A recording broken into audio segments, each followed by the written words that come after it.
Okey, so Cik nak tunjuk cara Cik Dayang buat locong. Okey, so yang ni apa? Ni locong. Okey, locong ni Cik Dayang dah siap masak dah. Dia tak kosong ya guys, masa dia nampak. So jangan risau, setiap locong Cik Dayang memang suka pakai skop. Apa yang risau dapat insya-Allah puas hati kenyang makan ah. Okey, so yang seterusnya apa yang Cik Dayang letak? Okey, kita letakkan jelly. Jelly ni Cik Dayang masak sendiri. Yang ni penyedap dia konjac jelly. Tu senduk lagu ni, jangan risau nah, kita suka juga. Okey, ni biji selasih. Kita tuang juga. Okey, lepas tu sagu pun kita letak juga ni. Lepas tu kita letak ni. Ni satu skop macam ni.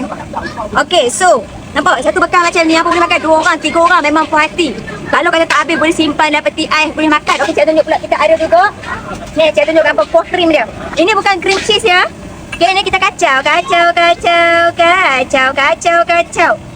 Kuah krim dia satu senduk.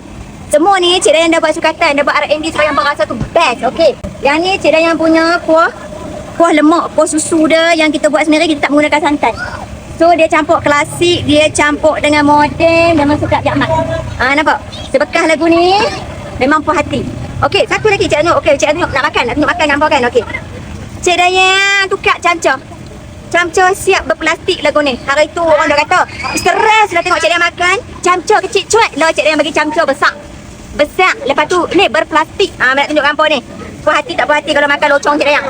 Macam biasalah kalau hampa nak locong ni apa kena mai dekat tapak niaga, dapur penjaja belakang McD Setia Alam apa cari tu. Kita craving. Kadang-kadang menu duduk atas, kadang-kadang menu duduk bawah. Okey, so nampak cara nak makan dia? Ni. Mai zoom dekat sikit. Kacau. Tu dia tu locong dia timbul dah. Ini orang panggil locong ni, tak apa orang panggil kongkreng. Okey ni.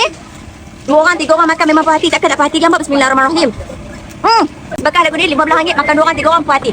Nampak tengok sendiri barang yang Cik Dayang beli ni tak murah. Lepas tu locong Cik Dayang gelintir sendiri. Apa tengok video Cik Dayang buat locong sendiri, okey? So boleh mai dekat mana? Kita craving belakang tapak penjaja McD Setia Alam. Okey, bermula 5.5 sampai habis. Okey, saya lupakan sila.